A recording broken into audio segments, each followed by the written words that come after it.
সৰু কাহিনী কৰি ভাগৱতৰ মই শেষ কৰিব বিচাৰোঁ। এজন ব্ৰাহ্মণ আছিল, তেওঁৰ নাম সুশীল ব্ৰাহ্মণ। সেই ব্ৰাহ্মণজনে 12 মাহত 13টা পূজা কৰে। তেওঁৰ পূজাৰ কোনো সীমা সংখ্যা নাই। তেওঁ ইন্দ্ৰভক্ত। তেওঁ গৈ গংগাৰ তীৰত বহি লৈ তেওঁ ইন্দ্ৰ পূজা কৰি আছে। বিভিন্ন দিব্য দ্ৰব্যৰে ধূপ দীপ বিভিন্ন সুগন্ধৰে বিভিন্ন ফলেৰে দিব্য ফল, সেইবোৰ আমাৰ মৰ্তত নোপোৱা দিব্য ফলেৰে তেওঁ ইন্দ্ৰৰ পূজা কৰি আছে। ওচৰৰে এখন গাঁও আছে, গাঁওখন চাণ্ডালৰ গাঁও। সেই চাণ্ডাল বুলি ক'লে কি বুজায়? আটাইতকৈ সমাজৰ ঘৃণনীয় শেষৰ ব্যক্তি, যাক চোৱা লাগে, গা ধুব লাগে, অপবিত্ৰ। সেই গাঁওখনৰ পৰা এজাক ছোৱালী গঙাত গা ধুবলৈ ওলাই আহিছে। তাৰ মাজতে এজনী 16 বছৰীয়া গাভৰু ছোৱালী তাই আহিছে। আহি তাই দেখিলে যে সেই গঙাৰ তীৰত এজন ব্ৰাহ্মণে ধুনীয়াকৈ মন্ত্ৰ উচ্চাৰণ কৰি কাৰোবাক তেওঁ কি কৰি আছে, সন্তুষ্ট কৰিবৰ কাৰণে তেওঁ মন্ত্ৰ উচ্চাৰণ কৰি পূজা কৰি আছে। ছোৱালীজনীৰ কৌতূহল উপজিল যে ব্ৰাহ্মণজনে কাক কৰিছে, কাক পূজা কৰিছে। তাই লাহে লাহে ওচৰ চাপিল, গৈ পেলাই ক'লে যে হে দেৱ, তুমি মহাবিপ্ৰ, তুমি ব্ৰাহ্মণ পুৰোহিত, কলিযুগৰ শ্ৰেষ্ঠ, তুমি কাক পুজিছা মই জানিব পাৰোঁনে? তেতিয়া তেওঁ মূৰ ঘূৰাই চালে। এবাৰত নহয়, দুবাৰত নহয়, 4বাৰমান যেতিয়া অনুৰোধ কৰিলে, অনুৰোধ কৰাৰ পিছত এবাৰ চালে, চাই দেখিলে যে এজনী সাধাৰণ চাণ্ডালনী ছোৱালী। তেওঁ ঘৃণাত মানে নাক কোচাই, চি চি চি, তই মোক প্ৰশ্ন কৰিলি, তই জাতত চাণ্ডালানী, তোক চুলে চোৱা লাগে, তথাপি তই মোক প্ৰশ্ন কৰিলি, মোৰ গোটেই পূজা তই নাশ কৰিলি। তই নাজানো নেকি মই কাক সেৱা কৰি আছোঁ, কাক পূজা কৰি আছোঁ? মই সমস্ত জগতৰ গৰাকী ইন্দ্ৰ দেৱতাক মই সন্তুষ্ট কৰিবৰ কাৰণে মই পূজা কৰিছোঁ।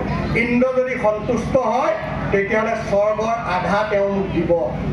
তেওঁ মোক অমৰত্ব প্ৰদান কৰিবৰ কাৰণে অমৃত খাবলৈ দিব, আৰু মই সম্ভোগ কৰিবৰ কাৰণে অৰ্পেশ্বৰ, ৰম্ভা, তিলোত্তমা আদি অৰ্পেশ্বৰীসকলক মোক দিব। গতিকে মই এই কামনাৰে তেওঁক মই সেৱা কৰি আছোঁ, তেওঁক মই পূজা কৰি আছোঁ, আৰু তই মোৰ পূজাত তই নষ্ট কৰিবি। এই কথা শুনাৰ লগে লগে সেই সৰু চাণ্ডালনী ছোৱালীজনী তাই সৰ্বশৰী ৰোমাঞ্চিত হৈ গ'ল। তাই চি চি চি বুলি তাই কি কৰিলে, নিজৰ কাণ দুখনত আঙুলি দিলে। আঙুলি দি তাৰ পৰা তাই গুচি আহিল। গুচি আহি তাইৰ মনটো অপবিত্ৰ হ'ল যে মই কি কথা শুনিলোঁ। এই বিপ্ৰই দেখোন অনন্ত কোটি ব্ৰহ্মাণ্ডৰ অধিকাৰী নিৰ্গুণ পুৰুষ কৃষ্ণক বাদ দি এজন সামান্য দেৱতাক তেওঁ সেৱা কৰি আছে। ইয়াৰ লগত আলাপ কৰাটো মোৰ ভুল হ'ল। মইতো ৰৌ নৰকত পৰিলোঁ, মোৰতো অপৰাধ হ'ল বুলি তাই গৈ 108 বাৰ গংগাত গা ধুলেগৈ। তাই 108 বাৰ ডুব দিলে। এই সিদিনা যেনেকৈ আমাৰ এই মহাকুম্ভত গৈ পাপ নাশন হ'ব বুলি আমাৰ মানুহবোৰে গা ধুইছে, তেনেকৈ গৈ তাই ডুব দিলে 108 বাৰ। ডুব দি উঠি আহিল। তাই বাহিৰৰ গাটো পৰিষ্কাৰ হ'ল হয়, কিন্তু তাইৰ ভিতৰৰ মনটো কিন্তু পৰিষ্কাৰ নহ'ল।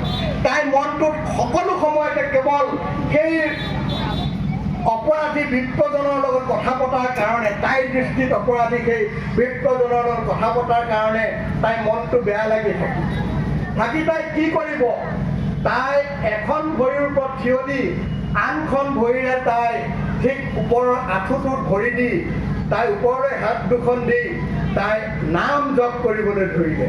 কৃষ্ণ কৃষ্ণ কৃষ্ণ, এনেকৈ নাম জপি আছে জপি আছে জপি আছে। জপি থাকোঁতে সেই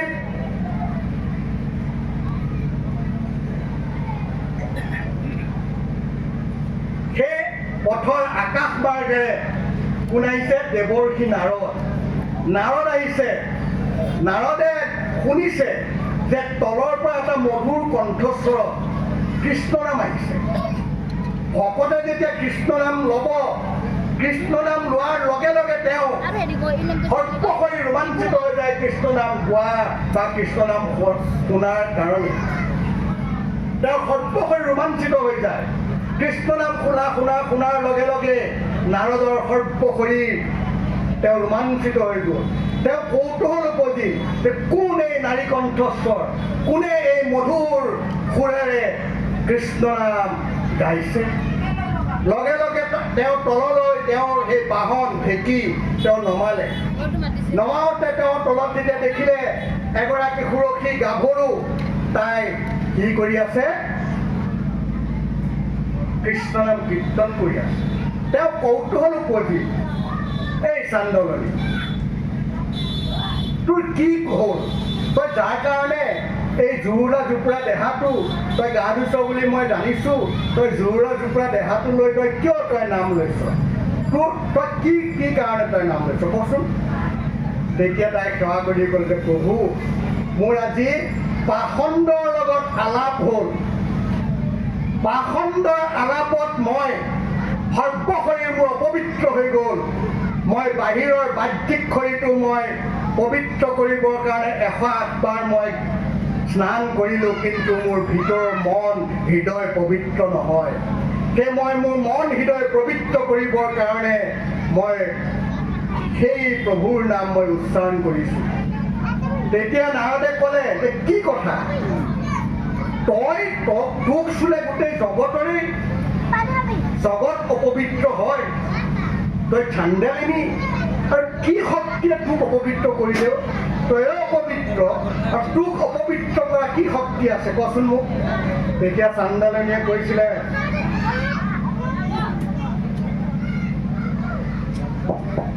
অ কৃষ্ণকে পৰমদেৱ সংসাৰতে সাৰ, পাত কিউ তৰে মাত্ৰ নাম লৈলে যাৰ, তাংকৈ যিটো আন দেৱ পূজয়, অ পঞ্চটো অধম সিটো একোৱে, পশুটো অধম সিটো একোৱে নুবুজে, কুকুৰকো খাই যিটো মহামেল জাতি, তাতো কৰি অপবিত্ৰ জানাকিটো আতি। চাওকচোন সেই চান্দানীজনীৰ মতি কিমান উত্তম, যে কুকুৰক খাই তুমি মোক অপবিত্ৰ বুলি কৈছা, কিন্তু কুকুৰ খোৱা সেই অপবিত্ৰটোকো, পশুটো যিটো অধম সেইটোতকৈ অপবিত্ৰ যিজনে কৃষ্ণ দেৱতাক এৰি আন দেৱতাৰ নামত তেওঁ নিজকে উৎসৰ্গা কৰিলে, সেৱা পূজা কৰিলে। গতিকে মই তেনেকুৱা এজন পাখণ্ডৰ লগত আলাপ হোৱাৰ কাৰণে আজি মই এই উপায় অৱলম্বন কৰিছোঁ। এই কথা শুনি মহামুনি নাৰদ, যাক আমি কওঁ কি ভগৱন্তৰ অংশ অৱতাৰ, মহামুনি নাৰদৰ সৰ্বশৰীৰ চৰণৰ পৰা মস্তকলৈ, মস্তকৰ পৰা চৰণলৈ ৰোমাঞ্চিত হ'ল, কঁপিবলৈ ধৰিলে আৰু হাত জোৰ কৰি চাণ্ডালনীক ক'লে কি বুলি, ধন্য ধন্য চাণ্ডালিনী মতি তই উত্তম, নেদেখিলো পৰম ভকত তোৰ সম, নিশ্চয় জানিলি তত্ত্ব কৃষ্ণ দেৱতাৰ, তোক দৰ্শনে ভৈলো আমিও।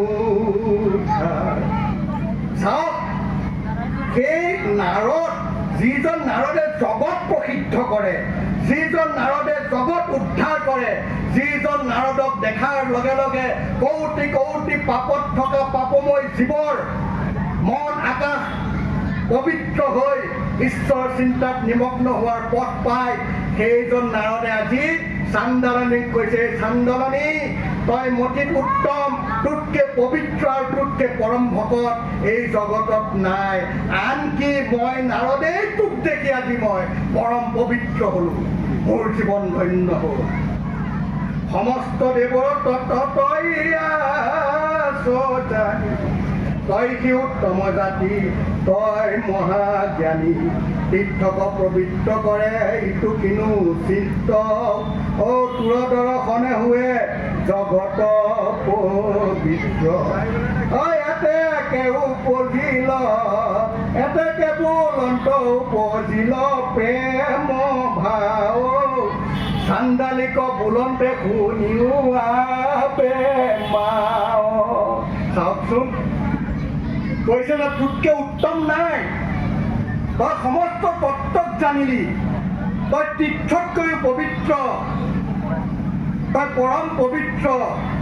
এই বুলি থাকোঁতে তেওঁ প্ৰেম আহিল শৰীৰলৈ, ৰোমাঞ্চিত হ'ল সেই চাণ্ডালনীজনীক, যিজনী চাণ্ডালনীক আগতে তেওঁ কৈছিলে এই চাণ্ডালনী, এই মাত্ৰ কৈছে যে কি অ' মা, তুমি মোৰ মাতৃ, কাৰণ মাতৃ অবিহনে এই শুদ্ধ পথ পুত্ৰক কোনেও দেখুৱাব নোৱাৰে। এই বুলি কৈ তেওঁৰ হৃদয়ত মাকৰ প্ৰতি থকা যি পুত্ৰৰ প্ৰেম, সেই প্ৰেম চাণ্ডালিনীজনীৰ প্ৰতি তেওঁ উদ্ভৱ হ'ল। এই জগতৰে পূজ্য ভৈল ইটো কিনো কথা, মুহুৰ বন্দিনী তই জানিবি সৰ্বথা। তই আজিৰ পৰা এই নাৰদৰ সৰ্বযুগৰ কাৰণে তই বন্দিনী হলি, অৰ্থাৎ তই মোৰ সেব্য হলি, তোক মই সেৱা কৰি মই ধন্য হলো। বুলিলা প্ৰশংসাবাণী আনো অসংখ্যাত, প্ৰদক্ষিণে চাণ্ডালনী কৰি প্ৰণিপাত। এই হৈছে এক ধৰণ কৃষ্ণক ব্যতিৰেকে, কৃষ্ণ নামত ৰোমাঞ্চিত হৈ যাৰ শৰীৰ নহয়, তেওঁ কেতিয়াও ভকত নহয়।